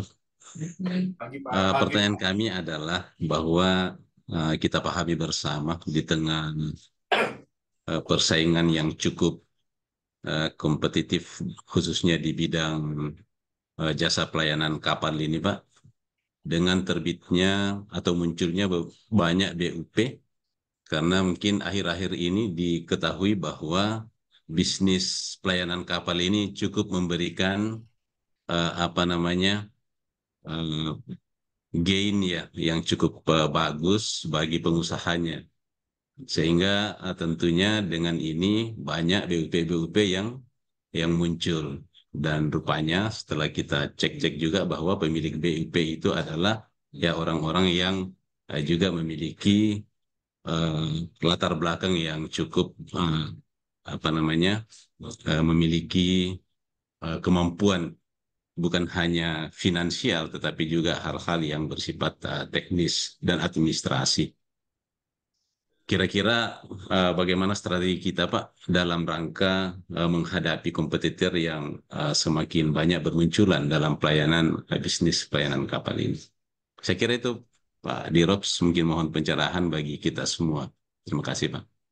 Baik, terima kasih Pak Jubliadi. Silakan Pak, pertanyaannya cukup tajam ini Pak. Silakan Pak. Ya, terima kasih Pak Jubliadi. Saya juga baru beberapa kali berinteraksi dengan beliau, luar biasa. Dan jadi gini Pak Jubliadi, kompetitor itu diperlukan untuk mengukur seberapa besar kita ini sudah baik dalam pelayanan kita. Bukan sesuatu hal yang dihindari atau malah kesannya dihalang-halangi atau gimana ya. Tapi juga saya pahami bahwa kalau mau jadi kompetitor ya kompetitorlah yang berkompetisilah secara sehat kan seperti itu. Dan jujur boleh saya katakan Pak jadi bahwa mereka menjadi kompetitor kita menjadi BUP setelah beberapa kali survei ya itu juga berasal dari dulunya akarnya dari kita juga sebenarnya. Mungkin setelah pensiun atau mereka dulu mungkin juga nggak lama di kita juga udah keluar dan sebagainya. Sebenarnya saya pribadi juga tidak bisa menyalahkan hal itu. Itu hak yang bebas aja bisa dilakukan setiap pribadi. Gitu. Nah, bagaimana dengan kita Pak Jubliadi? Kita melihat BUP tadi yang saya katakan menjadi ukuran kita sudah melayani lebih baik apa tidak. Sekarang kita melihat bahwa kompetisi di beberapa tempat itu kan berbeda-beda, Pak. Mereka memang tumbuh banyak. Tapi kadang-kala kalau saya beberapa hari ini belajar mengenai itu, belum tentu kompetitor kita juga punya sumber daya yang cukup ternyata. Mereka sekedar ada beberapa fasilitas atau kelengkapan tertentu gitu ya. Terus sudah memberanikan diri untuk berbisnis itu gitu.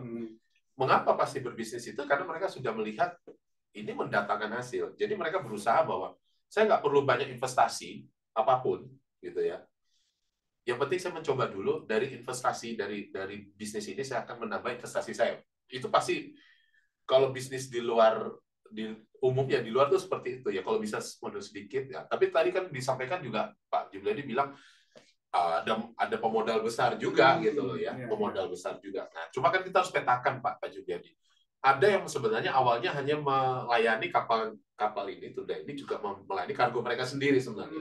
Untuk kepentingan sendiri. Untuk kepentingan sendiri. Jadi bukan hanya terminal saja, tapi juga dalam hal penundaan dan pemanduan pun mereka juga sebenarnya bagaimana mengamankan kargonya sendiri yang selama ini kita layani gitu. Mungkin mereka kurang puas mungkin. Ya, mereka merasa seperti itu.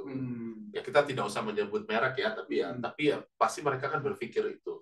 Setelah mereka bisa melayani diri mereka sendiri, mereka akan berangkat menanjak lagi. Gimana kalau saya bisa bisnis yang sama, tapi wilayah yang lebih luas. Kita sudah eksis di situ gitu. Nah, pendekatan kita ya sudah kita bisa terus di situ gitu ya. Kita ukur kemampuan kita memang cocok di bisnis di lokasi tertentu misalnya. Tapi kalau memang di sana kita sudah tidak lagi produktif, sudah tidak lagi ada peluang yang lain misalnya gitu. Kita harus akui ya, kita harus strategi kita bukan berarti mundur ya. Mundur itu kalau dalam peperangan bukan berarti langkah kalah. Ya. Mundur itu suatu langkah di mana kita harus mengatur strategi lainnya. Membuka peluang pintu samping lainnya. Oh, baik, Pak. Seperti itu. Membuka negosiasi lainnya. Membuka kesempatan dia untuk mulai melakukan servis layanannya, dirasakan oleh customer-nya dia, ternyata customer-nya merasa bahwa aku mau ke Pelindo, nggak apa-apa, gitu loh, nggak apa-apa, itu terbuka sah-sah saja gitu. Nah, begitu mereka kembali, oleh karena itulah kesan pertama, kalau kita udah paham Pak Juliadi ya, kesan pertama begitu indah, menggoda, dan sekali dirasa ternyata tidak seindah ceritanya gitu Pak. Itu pahit sekali. Seperti itu Pak Juliadi. Jadi memang ada beberapa pangsa pasar istilahnya sempat lepas gitu Pak ya. Ada juga kembali gitu. Jadi ada kembali. Jadi dinamika di lapangan ini luar biasa Pak ya, dengan adanya kompetitor. Tentunya kita di SPJM juga memanfaatkan ini untuk perbaikan ke internal kita sendiri Pak ya. Bagaimana kita bisa bersaing dengan mereka, bersaing secara sehat, Pak? Atau mungkin ada potensi sinergi, Pak? Iya, betul. Iya. Itu benar. Itu salah satu strategi. Jadi supaya yang bersangkutan juga tidak terlalu memperluas di tempat lain, kita gandeng. Wah, luar biasa nih teman-teman. Banyak ternyata strategi selain kita cuma bersaing saja gitu, Pak ya. Strateginya macam-macam. Bisa mundur untuk maju, maju untuk mundur. Karena percuma kalau kita bersaing di suatu tempat, ternyata babak belur semua kan gitu ya. Iya toh. Bengeknya aja yang dapat gitu. Saya depannya nggak usah saya sebut.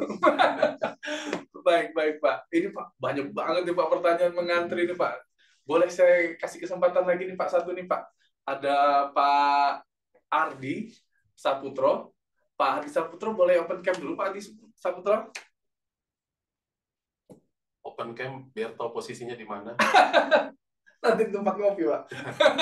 Ajak-ajak gitu kan. Nggak ada ya, Pak Adi ya? Baik, kita coba cari. Ada? Oh, iya. Wih, gantengnya, Pak. Ini anak spesial. Ya, mohon maaf Pak Jerotek. Barusan ditelepon Pak Teddy, Pak. Di open cam berarti berada di bandara ya kelihatannya. Masih di bandara, Bos. Izin, Bos. Jangan pilotnya. Ya, salam kenal Bapak Ibu sekalian. Pak Randy, terima kasih kesempatannya. Izin Pak Direktek, ini mungkin kita mencoba untuk mengawang-awang 10-15 tahun ke depan Pak. Jadi sesuai dengan tema pada pagi hari ini juga Pak. Maps Business, what's next? Nih, gitu kan. Nah, jadi ada 3 poin Pak yang mungkin sudah saya chat. Nah, ini saya izin untuk menyampaikan Pak. Jadi yang pertama, kalau sesuai dengan judul, ini what's next-nya Maps, ini apakah sudah ada roadmap transformasi Bapak dari masing-masing lini bisnis Maps yang tadi Bapak sudah jelaskan. Jadi ada marine services, ada yang non-marine services. Dan kita mencoba untuk membayangkannya ini tidak hanya 5 tahun ke depan sesuai RJPP yang sudah ada, tapi mungkin 10-15 tahun ke depan Pak. Seperti itu. Jadi beyond dari RJPP. Ya, kira-kira menurut gambaran Bapak seperti apa nih visi dari masing-masing lini bisnis tersebut? Marine services dan non-marine services. Nah, poin kedua yang terkait dengan poin ke-1 tadi, Pak. Kalau kita bicara transformasi, itu kan pasti ada kaidahnya, Pak ya. Kalau dulu kita mengenal ada PPT. Nah, ini mungkin bagaimana dengan aspek people, proses, teknologi, dan environment-nya. Tadi Bapak sudah sempat singgung kaitannya dengan Greenport. Nah, ini mungkin lebih ke 10-15 tahun ke depan, people-nya di SPJM seperti apa sih? Prosesnya, environment-nya, hingga ke environmentalnya. Nah, yang terakhir Pak, menurut Bapak nih Pak, dengan lini bisnis yang sebegitu kompleksnya di SPJM, apakah visi yang sudah ada ini menjadi pemimpin pemimpin maritim SPJM ini visinya, apakah sudah visible enough dan SMART Pak ya, atau belum? Nah, kalau belum, menurut Bapak kira-kira seperti apa Pak visi yang bisa mencakup seluruh lini bisnis yang begitu kompleks di SPJM ini Pak? Kira-kira itu Pak, 3 poin sederhana yang ingin kami tanyakan Pak, agar mungkin ada pencerahan dan gambaran, oke, kita yang mungkin masih 15 tahun lagi di SPJM, dapat gambaran, oh SPJM seperti ini loh ke depan. Terima kasih kesempatannya Pak Diroptek, Pak Randu, Matur nuwun. Assalamualaikum warahmatullahi wabarakatuh. Pak Adi, berarti beliau masih muda sekali Pak, masih melihat 15 tahun ke depan gitu Pak. Jadi mungkin angkatannya Mbak Wiwi kali ya, Pak Adi. Jadi luar biasa. Nah, terkait di beyond dari RJPP Pak, kan kita biasa nyusun RJPP itu 5 tahunan Pak, 5 tahun ke depan kira-kira kita mau bikin apa. Nah, beyond ini kira-kira seperti apa nih Pak untuk bisnis map sendiri nih Pak? Jadi saya cerita sedikit ya, bahwa sebenarnya latar belakang saya sedikit aja, bahwa karena saya terlalu lama di terminal ya, terakhir kan di Berlian Manyar Sejahtera, itu kalau dari sisi hierarki itu udah istilahnya kalau susunan itu udah cicit sebenarnya, ya, karena akibat dari penyatuan. Namun karena fokus ngerjain di terminal, apalagi kemarin ada kerja dengan Freeport dengan sebagainya, mikir bagaimana kita bisa kerja sama para bule-bule itu dan seterusnya, ada kesempatan lebih fokus kayaknya seperti itu. Ternyata saya pindah ke suatu tempat yang begitu luas, ibaratnya lautan, dan itu sudah asin, air laut benar-benar gitu. Apa ini kan gitu ya. Namun pemimpin kita tuh sudah menyiapkan gitu semacam roadmap-nya. Dalam artian roadmap itu yang tidak harus sempurna banget, tidak harus detail, karena detailnya nanti diatur oleh kita yang menjalani kan begitu. Ya buku putih itu Pak Ardi ya. Nah, hanya saja begini Pak, nanti kita mau begini, nanti kita mau begini, misalnya ada di bicara. Saya juga nggak terlalu mendetilkan Pak Ardi untuk mau langkah-langkahnya ya. Tapi yang pasti dalam tahapan itu kan ada yang kita punya namanya master plan, ada RIP, RJPP, ada RKAP, macam-macam. Nah, kalau kita bilang bahwa buku putih itulah yang dulu ya, maksudnya itu menjadi cermin ya. Apa sih yang ditulis, apa sih yang diinginkan oleh para pemimpin itu dalam penyatuannya, itu buku putih dulu gitu bagi saya. Masalah dia nanti dia akan menjadi 10 tahun dan 15 tahun dan seterusnya itu cocok apa tidak. Nanti di tengah-tengah itu yang ada koreksi dan revisi dan seterusnya. Nah, bicara mengenai MAPS, ya kita pastikan aja bahwa MAPS ini dalam 5-10 tahun, 10-15 tahun ke depan itu benar-benar dia profesional di bidangnya. Lebih fokus Pak ya? Bukan cuma fokus ya. Kalau fokus itu kita kerjakan dari sekarang. Tapi kalau yang mau kita menjadi profesional, itu adalah ahli gitu Pak ya? Benar-benar ahli, dan bukan hanya pemain di nasional yang sekarang saja gitu. Benar-benar kita bisa bertransformasi yang sekarang kita lakukan, itu transformasinya tingkatnya global sih, seperti itu. Tingkat global. Nah, salah satu yang mungkin langkah bagus pada saat waktu saya di Berlian Manyar Sejahtera itu adalah kan ada Freeport nih. Nah, Freeport itu ada sisi dermaganya itu sudah masuk itu PT Bima Pak Ardi ya. Jadi Bima waktu itu dengan Pak Dirut yang lama, kemudian Pak Arif Prabowo, saya juga mengantar, ayo apa yang SPJ bisa lakukan di bisnis itu. ya kan? Kita kenalkan, ya saya tidak akan cerita detail. Ternyata Ada peluang. dan Bima diajak untuk kerjasama, dan saya yakin bahwa Bima secara nilai harga itu kan pasti dinilai lebih berkompetisi dari harga. Iya. Bukan kompetisi harga juga, dari sisi kalian pasti dia bisa juga Bima untuk itu. Cuma jangan sampai nanti kita memberikan pesan yang nggak baik. Jadi langkah-langkah untuk beyond-nya itu ya kita lakukan secara bertahap tadi ya. Dari apa yang sudah punya dalam buku putih, ada inisiatif strategi, kita terjemahkan ke dalam tahapan-tahapan 5 tahunan, terus 10 tahunan jadi 15 tahun dan seterusnya. Berarti terus berkembang mengikuti dinamika, Pak ya. Dinamika di Tadi ada lapangan. pertanyaan, ini pertanyaannya sederhana tapi jawabnya nggak sederhana. Pertanyaannya seperti beberapa paragraf, tapi Bisa jawabannya dibuka bisa lagi, 2 halaman ya, Pak ya. Mbak Wiwi boleh pertanyaannya di Pak Adri. Ya. Terus apa lagi ya? Semoga jawabannya bisa. Nah, yang kedua tadi tapi terkait bukan alat pemuas ya. terkait ini Pak, kalau transformasi kan biasanya kita berbicara tahapannya people, proses, teknologi gitu kan Pak. Nah, ini tadi mau ditanyakan dong, kita mau transformasi nih ke depan, 5 tahun ke depan. Nah, bagaimana dengan people, proses, dan teknologinya? Apakah sudah bisa seperti visible enough atau smart, bisa terukur nggak Pak perubahannya nih, kira-kira seperti apa ke depan gitu Pak? Ya, kalau kita sudah memiliki rencana, mimpi ke depan, tentunya kita harus mempersiapkan diri kita dulu ya, people yang kita ukur, kita sudah punya kemampuan apa di situ, level kita memang sudah taraf menuju ke situ apa tidak, ya. Kita bisa harus mengukur diri juga ya. Kemudian dari bentuk itu kita prosesnya seperti apa sih gitu. Kadang-kadang kita berproses itu panjang, kita buat proses itu panjang sekali gitu loh. Simpelkan saja. Saya apalagi kalau saya mau dunia itu saya nggak suka terlalu banyak-banyak apa ya. Tapi kalau mau detail, iya saya lebih senang. Tapi kalau ke detail ya saya, tapi hitungan data dan analisis ya itu mendetilkan sesuatu ya dalam proses. Tapi kalau terlalu banyak apa sih sebenarnya poinnya gitu aja sebenarnya. Betul. Untuk diselesaikan ada prosesnya. Teknologinya apa yang kita butuhkan ke depan? Kalau memang teknologi itu berkaitan mendukung bisnis kita saat ini dan ke depan, ya silakan. Tapi jangan salah, kadang-kala kita itu ada timbul dinamika.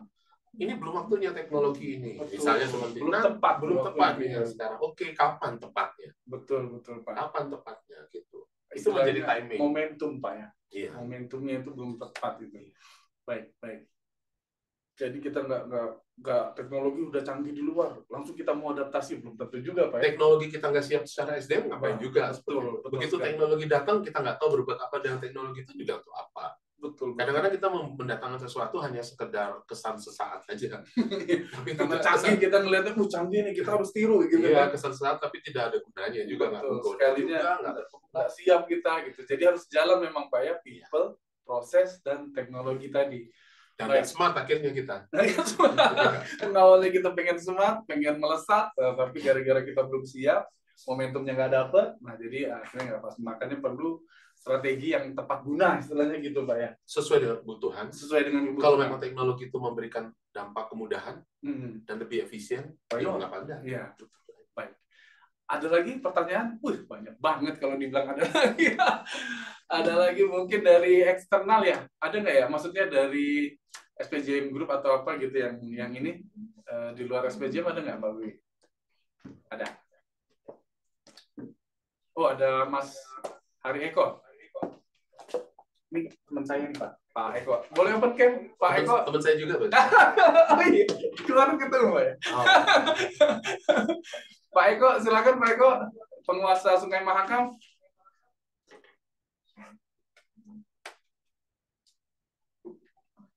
Boleh on cam Pak Eko? Oh, nanti aja. Oh, dibacain. Baik. Dibacain. Mohon izin bertanya, apa kiat-kiat SPJM sebagai pelaksana teknis pemanduan dan penundaan kapal dalam menghadapi aspirasi pemerintah daerah, gitu Pak. Jadi ada contohnya nih Pak, ada perusahaan daerah khususnya di area Kalimantan Timur hendak berbisnis atau menyediakan kapal tunda dengan peningkatan PAD. namun pada prakteknya sepertinya menjadi broker gitu Pak. Jadi istilahnya nih model bisnisnya nih Pak yang didiskusikan. Nah, ini kebetulan Mas Eko di daerah Kalimantan Timur mungkin berkaitan langsung dengan Pak Eko ini di cabang Samarinda seperti itu. Silakan Pak, mungkin bisa ditanggapi. Oke, simpel saja karena kita memang tidak bisa hidup dalam suatu lingkungan di mana kita sendiri butuh mereka juga ya. Mereka dalam artian pemerintah daerah ya. Jadi kalau dibilang kiat-kiatnya ya kita rangkul sebenarnya seperti itu. Namun, nah prinsip-prinsip bisnis ini juga harus bisa kita pegang gitu loh. Pegang itu dalam artian kita menyerap apa yang mereka mau, ya kan? Kalau bisnis ini kan mereka punya apa, kita punya apa, Saling menguntungkan. ya ayo kita temukan, kita sinergikan seperti itu. Hanya saja yang tadi disampaikan kalau hanya berperan sebagai seperti broker, nah pertanyaan kita adalah apakah kerjasama ini bisa sistemnya berkelanjutan tidak? Karena yang kita jaga juga jangan sampai kalau hanya sebagai broker saja mengambil kepentingan tertentu ya, saya tidak akan membahas jauh lebih daripada itu tentu akan merugikan kita seperti itu. Hanya lebih bijaknya itu adalah begini saja kalau saya boleh bilang, apakah sebagai partner dalam hal ini pemerintah itu sudah memberikan kontribusi juga nggak bagi kita gitu. Kita perlu target mereka juga gitu loh. Kita win-win Pak ya. Iya, kita perlu target mereka. Mereka mau kasih apa kepada kita? Mereka bisa datangkan sesuatu nggak dari kita? Jangan hanya misalnya tertentu saja yang kita lebih banyak dituntutnya, tapi kita tidak punya feedback ke mereka. Namanya bisnis kan harus saling menguntungkan. Betul Pak. Win-win. Ya, saya tidak bicara terlalu detail karena biar tidak terlalu lebih ke arah politis ya. Baik Pak. Ya, kita lebih ke general saja. Tapi apapun yang terjadi di lapangan, di dinamika, mari kita rangkul, gitu. Mari kita bekerja sama. Tapi ada hal-hal yang harus dihormati dalam kita bekerja sama, kan begitu ya? Betul sekali Pak. Jadi istilahnya ada bisnis etik atau etika bisnis gitu. Baik Pak. Nah, di ujung acara ini mungkin ada satu patah kata dari Bapak sebelum kami tutup Pak. Kami persilakan Pak. Terima kasih kalau saya boleh bisa bergabung dengan tim SPJM yang hebat ya. Jadi walaupun kita punya latar belakang berbeda dalam latar belakang asal kita masing-masing, terutama dari dulunya kita dari 1, 2, 3, 4, tapi kita dalam satu wadah. Dan saya juga berharap kita dapat bekerja sama. Jadi bukan cuma kerja individu, tapi kita bisa bekerja sama. Yang kita kerjakan ini tidaklah sesederhana, tapi tidaklah sesuatu yang sederhana, tapi kita sederhanakan. Hal yang sulit, rumit, coba kita sederhanakan, dan kita berharap supaya SPJM itu tidak hanya eksis hari ini, tapi ke depan, tadi disampaikan, mau bisa apa kita di 5, 10, dan 15 tahun. Dan kita berharap SPJM ini bisa menjadi contoh bagi subholding lainnya, bahkan menjadi holding. Kerja keras kita memang luar biasa butuh, dan mohon kesabarannya juga atas kondisi yang ada. Kita yakin bersama kalau kita merupakan grup yang kompak. Saya juga tidak membatasi diri bahwa saya sebagai direksi, tapi kita adalah kawan seperjuangan lah, lebih enaknya seperti itu lah.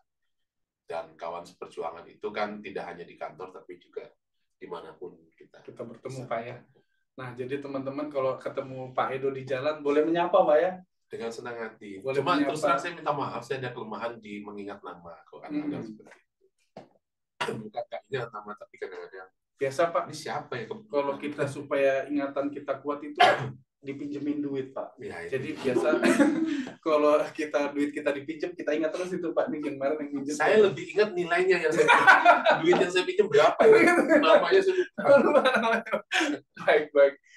Baik, terima kasih banyak Pak Edo udah mau menyempatkan pada acara Pinter pagi hari ini. Teman-teman, sebelum meninggalkan link Zoom, mohon kerjasamanya untuk mengisi absensi sudah di-share pada kolom chat. Apabila dalam penyampaian kami ada yang kurang istilahnya kurang tolong dimaafkan. Kemudian mohon teman-teman untuk bisa memberikan kontribusi ya Pak ya, terbaik untuk SPJM. Kita semua adalah kawan, kita adalah tim, kita bersama-sama membakar semangat untuk melesat. Baik, terima kasih Bapak Ibu semua. Kami tutup acaranya. Assalamualaikum warahmatullahi wabarakatuh. Mari Bapak Ibu. Waalaikumsalam.